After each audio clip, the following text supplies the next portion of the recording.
fière de pouvoir organiser cet événement avec le Collège Jules Romain. Et je suis surtout très fière du travail que nos collégiens ont fourni, de ce que les professeurs ont donné pour organiser cet événement. Je suis très fière que ces troisièmes s'expriment aujourd'hui dans cet amphi, et surtout fière que le ratio aujourd'hui filles-garçons soit particulièrement énorme, parce que c'est du jamais vu, deux garçons pour 9 filles, ça n'arrive presque jamais sur un concours d'éloquence, donc ça j'en suis particulièrement fière. Et donc somme toute, disons que la source de ma fierté aujourd'hui, c'est de pouvoir vous dire que la liberté d'expression ne peut être belle que si tout le monde s'en saisit. Et aujourd'hui, c'est ce qu'on a essayé de faire avec donc le Collège Jules Romain, notamment grâce à Frédéric Wang. Donc merci de bien vouloir l'applaudir bien fort. Je voulais commencer par dire que je ne suis pas un homme de discours.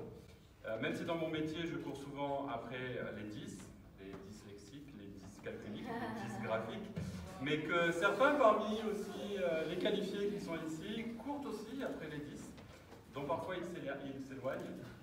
Yacine, tu ne m'as pas rendu ton dernier devoir. Mais pour te dire, un 10, qu'il soit court ou long, n'est pas top. Donc plus sérieusement, je félicite et je remercie toutes les personnes qui ont contribué à ce que la réalisation de ce concours soit effective. Sciences Po et Jules Romain qui ont cru à ce projet du début à la fin. Les étudiants, Romane, Alexandre, Louis, Thibaut et Louis-Marie pour leur chaleureuse présence tous les jeudis, qu'il pleuve, qu'il neige, qu'il vente. Mes collègues ici présents, pour avoir supporté d'entendre parler de ce projet pendant de longs mois. Mais si j'en ai autant parlé, c'est parce que j'ai été aussi le premier, le plus stupéfait et le plus heureux d'avoir été gratifié de la confiance que nos élèves nous ont donnée et des efforts assez incroyables qu'ils ont produits tout au long de l'année. Sans vous, la 3e C, que je voudrais applaudir et que tout le monde applaudisse. Un applaudissement pour la 3e D également. Bravo. Et on peut applaudir les 3e E qui...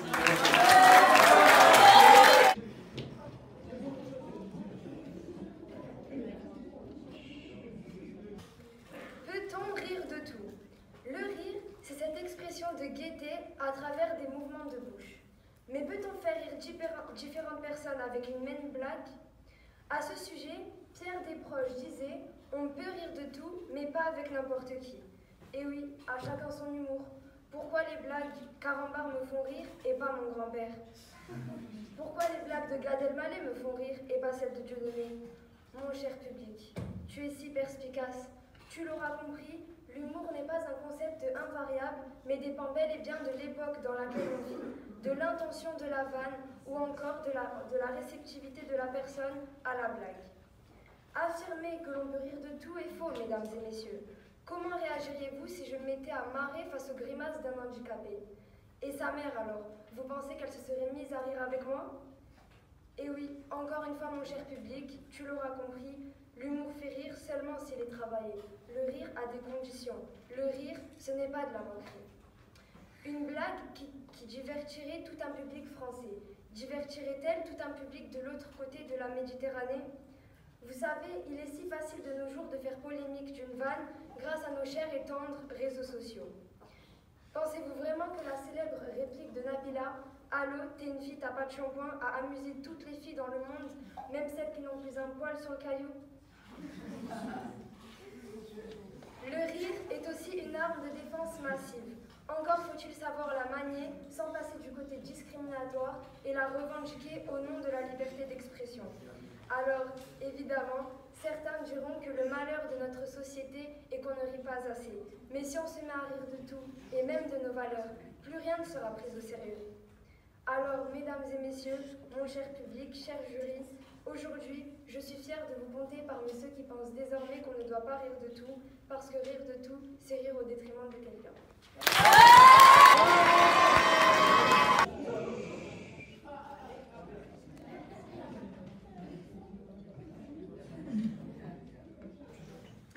Peut-on rire de tout? Question simple pour certains qui n'hésiteront pas à répondre oui. Question simple pour moi qui n'hésite pas à répondre non. Je suppose que vous avez tous et toutes remarqué qu'il existe des personnes qui sont sans scrupules. Elles rigolent de tout. Tout. vraiment tout.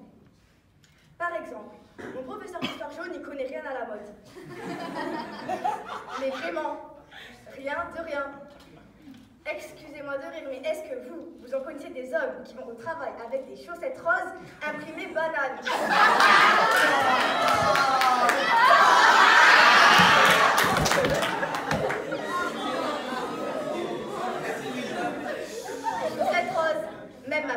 5 ans n'en porte pas. On est d'accord que là, ça va plus pour lui, on ne peut plus rien faire. J'en rigole, tu en rigoles, il en rigole, nous en rigolons, vous en rigolez, ils en rigolent, sans même savoir que s'il faut, ça le blesse. Nous, on en rigole, ça nous fait rire. Mais lui, est-ce que ça lui fait rire? On rit pas avec lui, on rit de lui. Et donc lui, ça ne le fait pas rire. Du coup, s'il rigole pas, ça veut dire que c'est pas drôle pour tout le monde, donc on ne peut pas rire de tout. Puis, il y a les personnes qui jugent tout. Vous savez, ce genre de personnes qui jugent chacun de tes faits et gestes. Bientôt, quand tu iras aux toilettes, elle te dira comment faire. Attends, ma chérie, c'est pas du tout comme ça qu'il faut faire. Tu baisses ton pantalon, suivi de ton sous-vêtement, tu t'assois tout en douceur sur la cuvette et tu contrôles.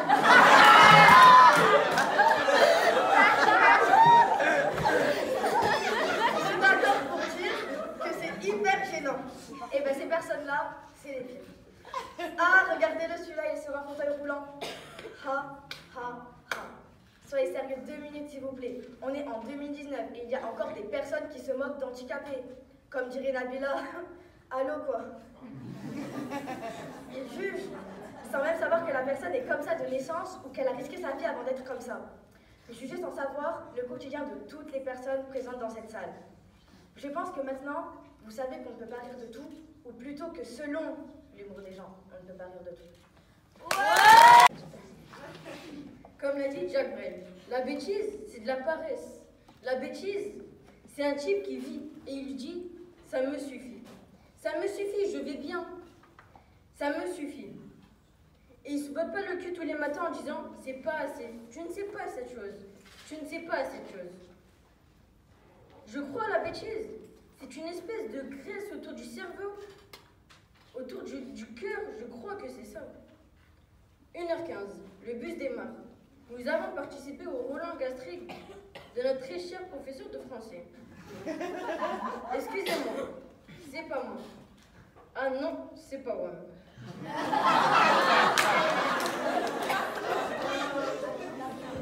Arrivé, Monsieur Roux, le fondateur du manga Tokyo Ghoul, moi qui croyais qu'il nous parlait de son propre manga, mais non, il nous parlait de notre très chère journée à Sciences Po.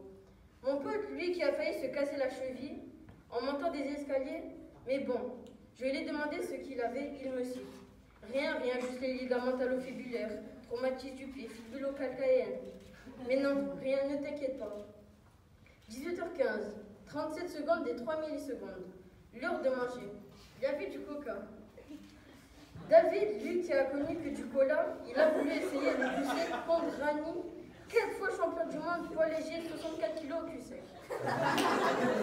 Il essayait de le battre jusqu'à en vomir. Je ne sais pas si vous avez remarqué, mais depuis le début, je me moque du malheur des personnes.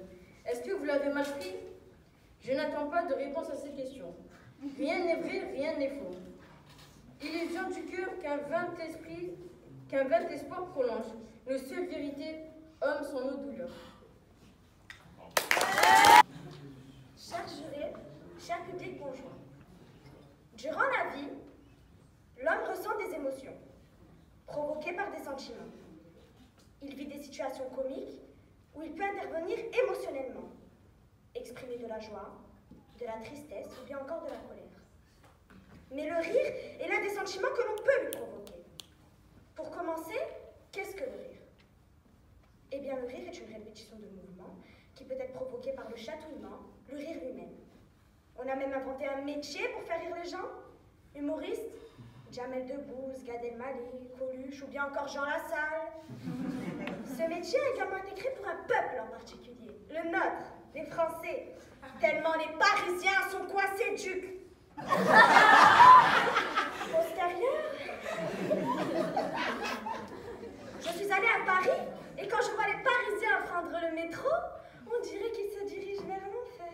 Tu sais, t'as le Parisien pur et dur, alors lui, il bouscule tout le monde, il te pousse. Et quand tu fais une quelconque remarque pour comprendre pourquoi autant de violence, il te répond d'un ton hautain. Bah, il y en a qui ont du boulot ici, quoi. Et sa cravate, bien sûr, on le dit pas. Et puis t'as la Kaira. Alors elle parle qu'avec des adjectifs, des onomatopées. Wesh, roule, la dalle, grec, cimère. En remontant en remettant sa casquette, bien sûr. Et je suppose que vous avez tout compris. Il y a des gens qui tournent les scènes de 50 nuances degrés. Et Dieu sait que ce film était un documentaire sur la reproduction de l'homme avant. Il a longtemps été prouvé que le rire est bon pour la santé. Nous pouvons détraumatiser une situation et cela nous permet de montrer qu'on a l'esprit critique. En effet, nous pouvons traiter des sujets sensibles, dits tabous, tels que la politique, l'économie, les inégalités sociales. Toutefois, nous ne pouvons pas rire de tout. N'oublions pas que nous vivons dans un monde où religion, culture et tradition s'interrogent. Donc nous ne pouvons pas rire de tout, ou cependant pas avec tout le monde. Car il faut toujours être considéré comme étant quelqu'un de sociable.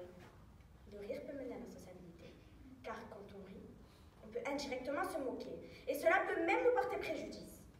Le rire se partage, mais faut-il encore savoir le partager? Il y a d'ici 4 ans, un homme qu'on appellera l'homme à la plume écrivait son journal.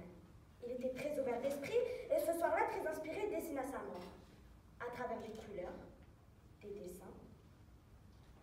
Mais un homme ne put rire, et posa à l'homme à la plume un point final. Mais sa plume continue de s'exprimer, et c'est ce qui reste de cette vie. Certes, le rire est une liberté qu'on a, que l'on peut exécuter sans en être puni. Mais la liberté de l'un s'arrête lorsque la liberté de l'autre commence. Et puis, pour rire de tout, il faudrait donc tout connaître, tous les pays, toutes les cultures, les nationalités, les traditions, car nous ne pouvons pas débattre sur un sujet tant que nous ne l'avons pas étudié. Donc, tant que cette action ne sera pas limitée, tant que des personnes ne mettront pas de limite à cette forme de gaieté, eh bien, des personnes qui vivent de l'harcèlement, de l'islamophobie, ou bien de l'homophobie, eh bien, d'autres cas ne cesseront pas. Donc, mesdames et messieurs, limitons cette liberté qu'on nous offre pour, au contraire, passer de bons moments et ne plus juger des personnes sur un physique ou sur une personnalité. Donc, non, mesdames et messieurs, nous ne pouvons pas rire de tout. Mais nous pouvons faire en sorte de rire de tout, car nous sommes tous dotés de cette qualité. Et puis, comme l'a dit Serge Gainsbourg, mieux vaut rire de tout que pleurer de rien. Merci.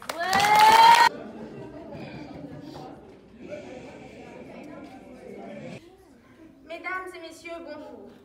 Je suis ici aujourd'hui pour donner mon avis sur la question que tout le monde se pose. Peut-on rire de tout? Eh bien, je me demande.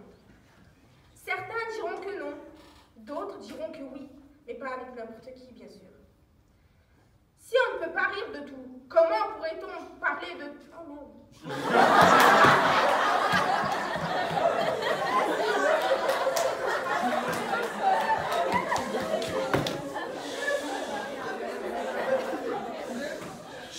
On nous dit souvent qu'on ne rigole pas avec les morts, ou avec la religion, ou même les origines. Mais certains diront que ce n'est pas important, qu'ils sont morts, qu'ils sont sourds. Bref, vous comprenez ce que je veux dire, je ne vais pas vous faire un dessin non plus. Le problème, c'est que si on n'a rien, qu'on n'est pas en paix avec nous-mêmes, alors on se crée une branche qu'on appelle tous la liberté d'expression. Une liberté qui nous aide dans presque toutes les situations. J'ai bien dit presque. Car oui, on peut utiliser l'humour pour exprimer des sentiments tels que la joie, la colère, la haine, mais pas que ça. Il y a des centaines de sentiments qu'on peut exprimer avec l'humour. Ne nous voilons pas la face, les gens se moquent de tout ce qui ne les touche pas. Cela est une caractéristique intrinsèque à l'humanité. Si on nous posait la question, pourquoi on le fait? La loi l'autorise, alors je le fais. Mais c'est pas une raison. La loi autorise à faire des marathons au moonwalk, mais ce n'est pas non plus une raison de le faire. Sérieusement, cette réponse est stupide. L'humour est basé sur des exagérations. Pourquoi se sentir mal alors qu'on est une toute petite partie de ce stéréotype? Le rire est un réflexe, c'est incontrôlable. Comme le dirait Georges Bataille, le rire est plus divin et même il est plus insaisissable que des larmes. La plupart des grincheux, ennuyeux qu'on voit dans les médias ou même n'importe où ne sont pas drôles parce qu'ils considèrent que l'humour est vulgaire, facile, trop populaire. Bref, ils craignent de passer pour des bons à rien en faisant des blagues. Que des bêtises. Pourtant, rire et être drôle ne sont pas des actions dévalorisantes, bien au contraire. C'est une façon de casser le mur de briques que se tient entre vous et votre partenaire, collaborateur, votre ami et même votre ennemi. On nous prend pour des imbéciles, mais des imbéciles heureux. Alors oui, on peut rire de tout, car le rire est un sentiment de liberté. Il faut rire de tout, c'est extrêmement important. Et comme le disait Pierre Desproges, c'est la seule humaine façon de briser la lucidité sans tomber dedans.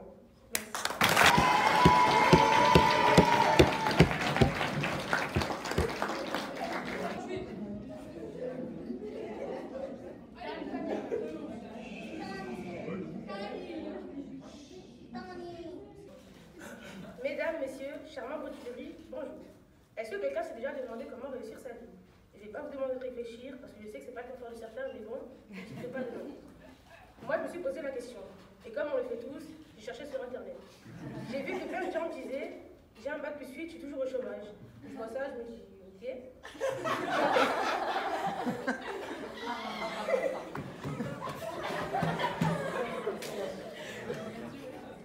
J'en lis d'autres qui disent « Moi, j'ai le travail et la famille de mes rêves, je peux rien demander de mieux ». Quand tu vois quelqu'un qui dit ça, c'est beau, non? Et celui qui m'a fait le plus rire, je ne sais pas pourquoi, c'est quelqu'un qui disait « Moi, j'ai réussi ma vie parce que je suis riche ». Quand je vois ça, je me dis « Ben c'est bon, j'ai juste à devenir riche et c'est bon, j'ai réussi ma vie ». Mais c'est pas devant la tête de monsieur Homme tous les matins qui vont m'enrichir.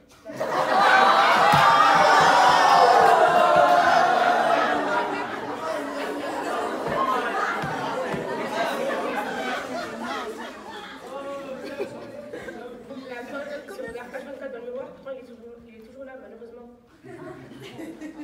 Mais bon, bref. L'éducation nationale nous oblige à aller à l'école tous les jours, alors que c'est le pire endroit dans la tête d'un élève, mais c'est là qu'on on fait les meilleures rencontres et on passe le meilleur moment.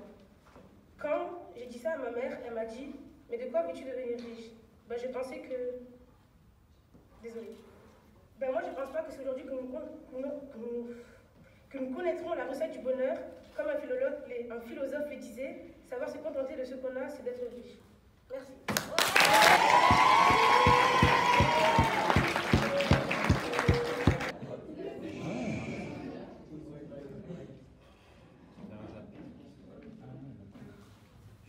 Bonjour, comment allez-vous? Passez-vous une belle matinée? J'ai une question à vous poser. Réussir sa vie, est-ce être riche? Cela dépend du sens que vous attribuez au terme richesse. Bien sûr, réussir sa vie, c'est être riche. Imaginez une famille comprenant un père, une mère et 2 enfants. Imaginez que ces derniers n'ont pas les moyens de s'offrir un logis luxueux, mais seulement un petit appartement de 2 pièces. Les membres de cette famille n'ont pas assez d'argent pour acheter ce dont ils ont besoin. Imaginez 2 secondes à quel point ils doivent être malheureux. Prenons l'exemple de ce père ne pouvant ni satisfaire ses enfants, ni offrir de petits plaisirs à son épouse. Pensez-vous vraiment que ces difficultés financières n'affectent pas son moral? Bien sûr que certains disent que l'argent ne fait pas le bonheur. Comme vous voyez, il y participe grandement. À défaut de gagner suffisamment d'argent, l'homme est perdu dans une réalité qu'il ne maîtrise plus. Alors oui, être riche financièrement, c'est avoir réussi sa vie. N'allez cependant pas croire que je vis seulement pour l'argent, loin de moi ce désir. Le sens de mon propos est seulement une condition sine qua non au bonheur. Le jour où j'aurai réussi ma vie sera celui où l'argent coulera à flot. Mais pas seulement. Ce sera aussi celui où je serai entouré de ma famille et que j'aurai fondé. Parce que oui, mesdames et messieurs, la famille est aussi une grande réussite. Un père voyant ses enfants grandir et devenir de belles personnes, respectées et respectables, ne considère-t-il pas cela comme la plus belle des réussites? Pourtant, réussir sa vie n'est pas si facile. Tout comme le fait d'atteindre l'aisance financière. Il ne faut cependant pas désespérer, puisque comme le dit le vieil adage, ceux qui veulent peuvent. Donnez-moi un objectif plus merveilleux que celui de passer de bons moments en compagnie de ses proches. Il n'y en a pas selon moi, car leur plus belle des réussites, c'est d'être aimé. Chaque personne a pourtant une définition différente de la réussite. Certains sacralisent la richesse, la célébrité ou même le pouvoir, tandis que d'autres désirent posséder une belle maison ou une belle voiture. Mais ne soyez pas dupes, mesdames et messieurs, l'argent ne fait pas que le bonheur. Merci.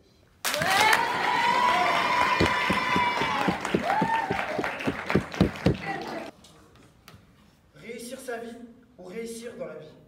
Cette phrase m'a fait mûrement réfléchir. Réussir sa vie, c'est réussir selon les goûts d'autrui, non selon ses propres goûts, ses principes et ses propres valeurs. Paradoxalement, réussir dans la vie, c'est réussir selon les goûts d'autrui et en fonction d'une influence extérieure. Réussir dans la vie évoque la carrière, l'argent ou encore les biens personnels. Est-ce que réussir sa vie, c'est nécessairement, je sais pas moi, être professeur de français, professeur d'histoire géo ou encore principal de collège, n'est-ce pas messieurs? Bon après moi je dis ça, je dis rien, je tiens mon brevet des collèges.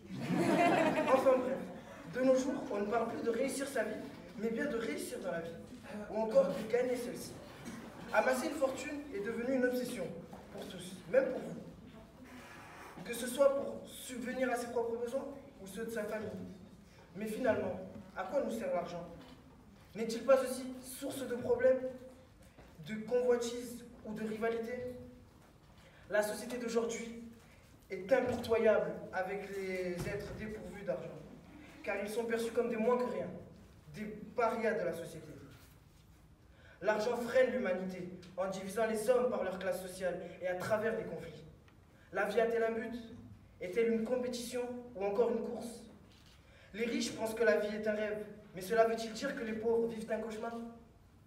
Après m'être épanché sur ce noble sujet qu'est réussir sa vie, après avoir sondé les différents aspects du sujet, après avoir réfléchi à m'en faire friser les cheveux, j'en viens aux conclusions suivantes. L'homme aura réussi sa vie quand la paix régnera en maître sur les relations humaines, quand hommes et femmes seront traités à égalité au quotidien, mais surtout, mesdames et messieurs, quand le Paris Saint-Germain remportera la Champions League.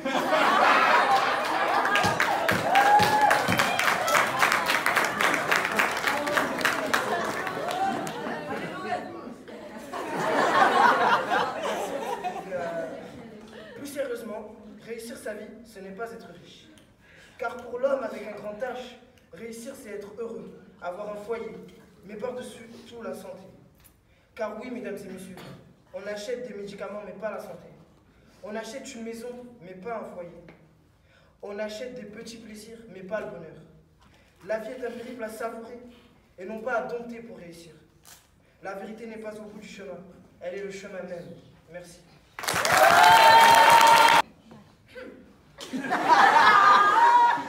Depuis toujours, les gens courent derrière l'argent, pensant que de cette manière, ils réussiront leur vie. Quel bon ignare.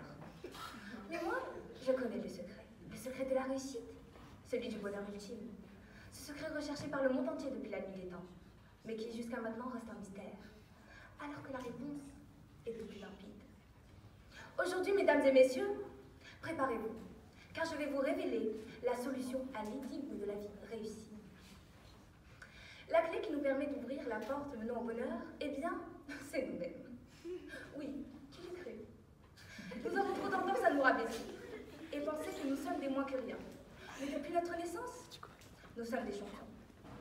Rappelez-vous lorsque vous n'étiez qu'un minuscule spermatozoïde, parmi tant d'autres, longeant à toute allure l'utérus de votre mère, tentant d'atteindre l'ovule. Et vous avez réussi. Votre présence sur Terre le prouve. Alors cessez de vous déconsidérer et regardez-vous comme la personne incroyable que vous êtes. Vous n'avez pas besoin d'une belle voiture pour être heureux. Vous êtes vous-même et cela suffit largement. Avec vos qualités, quelques défauts certes, mais surtout du talent. Et ça s'achète pas. Une personne riche aura beau avoir le dernier iPhone, si elle n'a pas d'amis, les seuls messages qu'elle recevra seront de la part de la team Snapchat. Mais à présent, parlons plus sérieusement. La question impossible à mon sujet est de savoir si l'argent fait le bonheur. On passe trop de temps à essayer d'en gagner au risque de perdre le peu de temps qui nous est octroyé. Mais s'exténuer à amasser des billets nous permet-il vraiment de nous épanouir? Ne serait-ce pas plutôt en voyant des amis, passer du temps avec notre famille, apprendre une nouvelle langue, rencontrer Leonardo DiCaprio, ou bien même faire du saut en parachute en string kangourou. Ce sont ces activités, nous comblant de joie, qui constituent la clé de notre bonheur. Alors cette clé, saisissez-la et faites-en bon usage. Gardez à l'esprit qu'au moment de rendre l'âme, quand il sera trop tard pour dépenser un centime de plus dans notre fortune terrestre, seuls les souvenirs de notre bonheur nous permettront d'acquérir l'épanouissement de notre humanité. D'acquérir la paix, car l'unique fortune pour laquelle nous épargnons jour après jour est l'épanouissement de notre humanité. Se rendre heureux pour rendre les autres heureux. Cela, aucune liasse ne pourra l'acheter. Du spermatozoïde au string kangourou, les moyens changent, mais le but, lui, reste le même. Pour beaucoup d'entre nous, réussite est signe de richesse monétaire et vice-versa. De nos jours, les gens sont omnibulés par l'argent. Ils ne voient que ça, argent, argent, argent. Mais pensez-vous que c'est ça qui fera votre réussite? Vous qui êtes si superficiel, si matérialiste, est-ce que c'est ça votre réussite? Personnellement, plus tard, mes richesses se dirigeront plus vers des richesses culturelles, sociales, intellectuelles. Après, je ne vous ai pas mis le couteau sur la gorge pour faire comme moi. Je voyagerai, j'irai à Cuba danser le cha-cha-cha ou encore faire un safari. Je rencontrerai de nouvelles personnes, je découvrirai de nouvelles cultures, des traditions, je m'enrichirai. Réussir n'est pas forcément monétaire, on perd plus de temps à en gagner qu'en profiter. Bon, supposons que réussir, c'est avoir beaucoup d'argent. Et après, serez-vous heureux à long terme? Une fois que vous aurez tout acheté, vous n'allez pas vous ennuyer, sérieux? Je vais vous dire quand est-ce que vous verrez que vous avez réussi. C'est quand vous serez un petit peu vieux, en gros 50-60 ans, ou comme Madame Bellardi,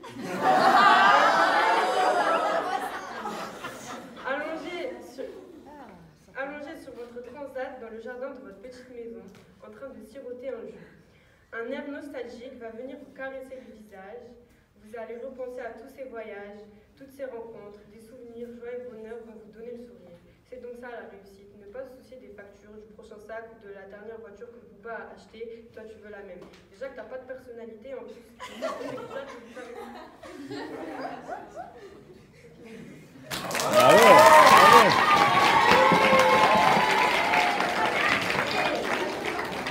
Bravo Anissa. Qu'est-ce que réussir sa vie? Est-ce avoir fait de longues études?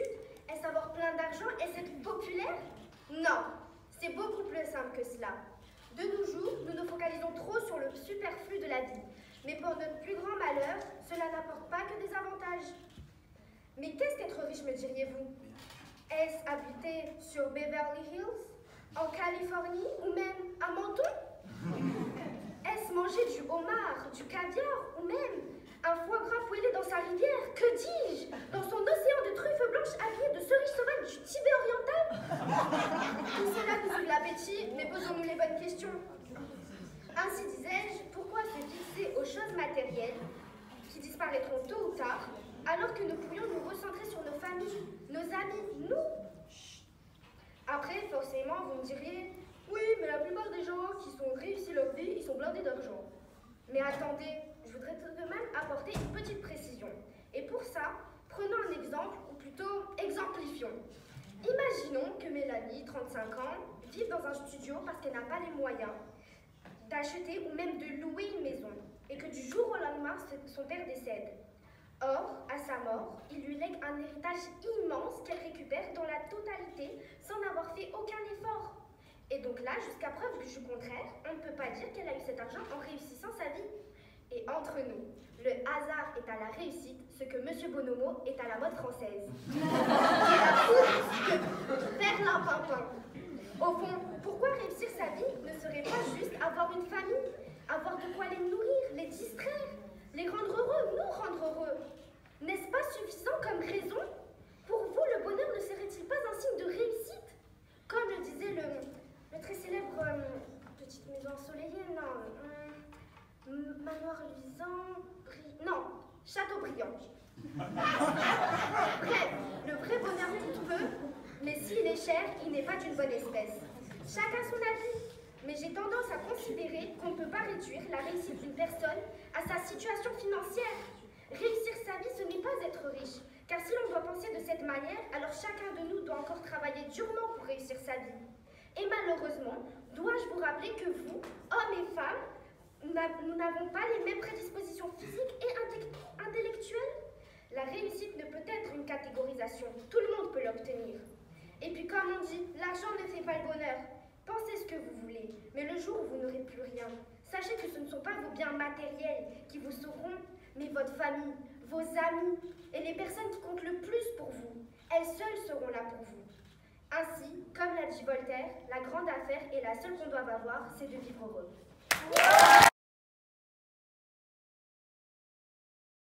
Je vais vous dire déjà, c'était que ça avait été très compliqué, les délibérations. Parce qu'on a vraiment des productions de très grande qualité. On voulait féliciter tous les orateurs et plus généralement tous les participants. Donc les 3 finalistes seront, alors sans classement, Tessa, Chirine et David. Le sujet de votre finale, c'est jusqu'où peut-on aller trop loin? Je pense que vous y êtes déjà. Dépasser toutes les limites et que le meilleur gagne.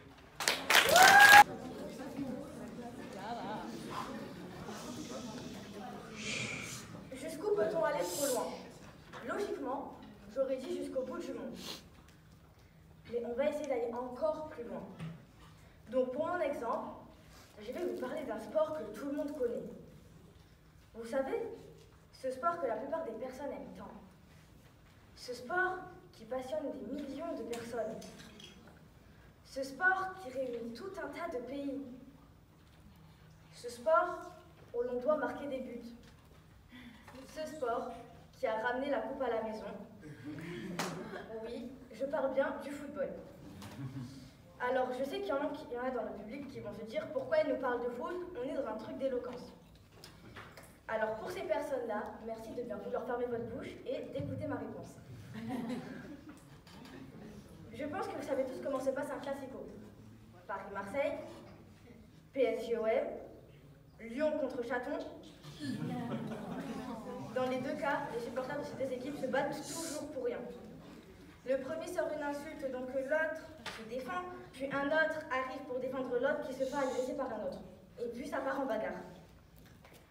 Maintenant, j'aimerais parler du dernier classico qu'il y a eu. Les supporters marseillais n'avaient pas le droit de s'approcher du stade. Pourquoi? Je vous rassure, ce n'est pas parce que Paris n'aime pas les couleurs marseillaises. Mais plutôt parce qu'on oublie souvent qu'un match, c'est censé être un divertissement et non une source de problèmes. Même si certaines personnes prennent les problèmes pour des sources de divertissement. Pas vrai, Vitani? Et c'est à ce moment-là qu'on voit qu'on peut aller trop loin. Bref, tout ça pour dire que PSG ne veut pas dire partir sans gagner, que l'OM ne veut pas dire ordure ménagère, mais qu'on a plutôt tendance à oublier que ce sont 2 équipes françaises et qu'elles ont toutes les 2 soulevé la coupe mondiale. Et ça, Oui, c'est quoi le bout du monde pour vous? quelque chose d'extraordinaire. Que c'est difficile à ramener puisque les joueurs de l'équipe de France se sont beaucoup battus pour l'avoir. Ils ont joué contre de grandes équipes et au final, on l'a quand même eu.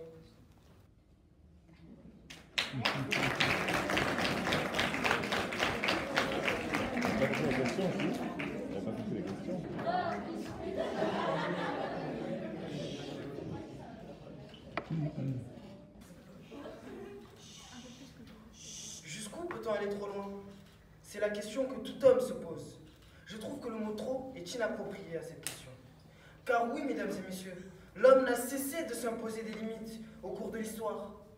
Des limites juridiques, des limites religieuses ou encore ethniques. Mais certains hommes se sont élevés face à ces limites. Car seuls ceux qui se risqueront à peut-être aller trop loin sauront jusqu'où il est possible d'aller. Alors que le monde pensait que la terre était plate et que l'horizon en fixait les limites, Christophe Colomb est-il allé trop loin en dépassant cette limite que l'homme s'était fixée à lui-même? Est-il allé trop loin en naviguant vers cet horizon inconnu, jusqu'à en découvrir l'Amérique? Neil Armstrong serait-il allé trop loin en dépassant les limites terrestres, jusqu'à en devenir le premier homme à fouler le sol de la Lune? Je dirais qu'il faut aller trop loin. car ça nous permet d'avancer et d'aller plus loin. Le terme trop ne serait-il pas de trop? L'homme est sa propre limite. On ne va jamais aussi loin que lorsqu'on ne sait pas où l'on va. C'est cette même conviction qui motiva ces hommes dont la seule limite est leur imagination. Je pense que la limite de l'homme, c'est l'imagination. C'est ce que nous ont démontré ces deux illustres personnages à l'imagination débordante. L'imagination est un moyen infini d'aller plus loin. Elle permet de détruire ces barrières que le monde nous impose. Aller plus loin est un rêve. Serait-ce le réveil qui nous empêche d'aller plus loin? Merci. David, quelles sont vos limites?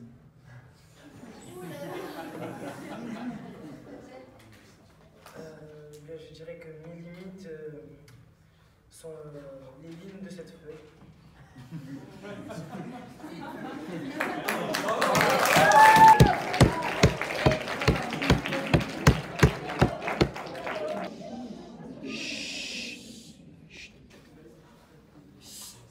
Bienvenue dans le monde des hommes.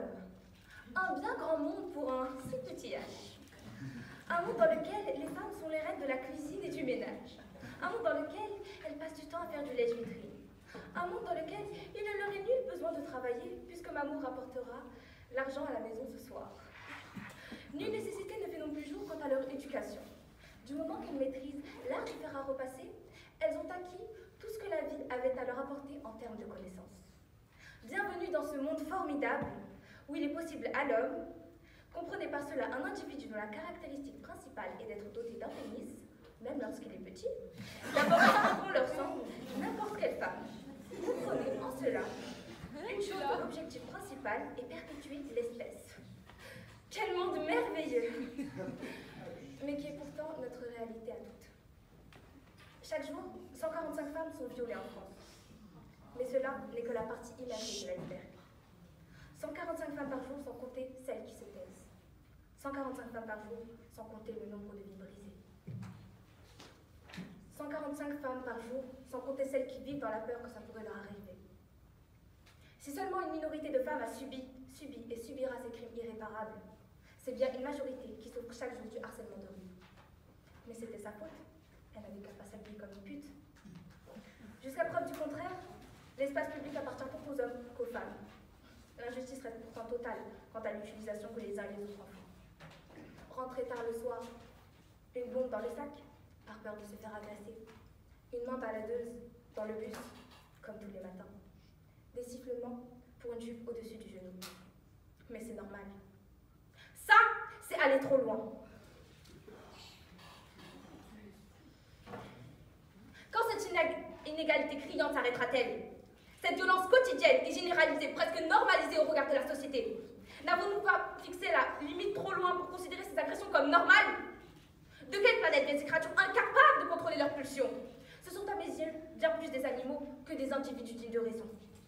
Ces chiens ne méritent, si la clémence populaire leur épargne une lapidation par leurs victimes, qu'une ablation des testicules sur la place publique. Oups. Si j'allais trop loin, et eux alors.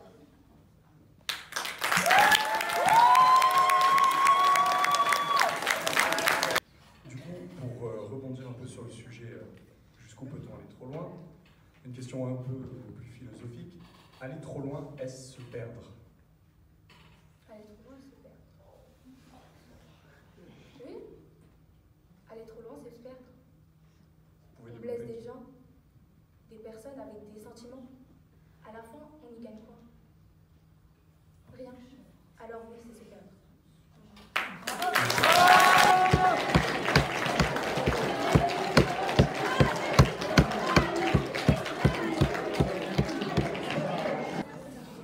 C'est le temps des résultats. Alors on va appeler dans l'ordre du classement les élèves à venir auprès de nous. Donc ça a été difficile, hein, une fois de plus. Hein. Très difficile parce que, comme vient de le dire monsieur, on a vraiment affaire à de la grande qualité oratoire. En troisième position, ce sera Tessa.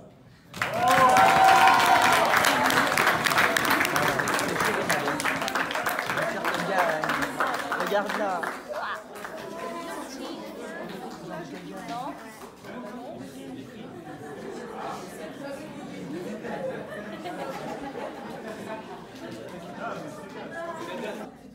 place. Oh mon Dieu. David.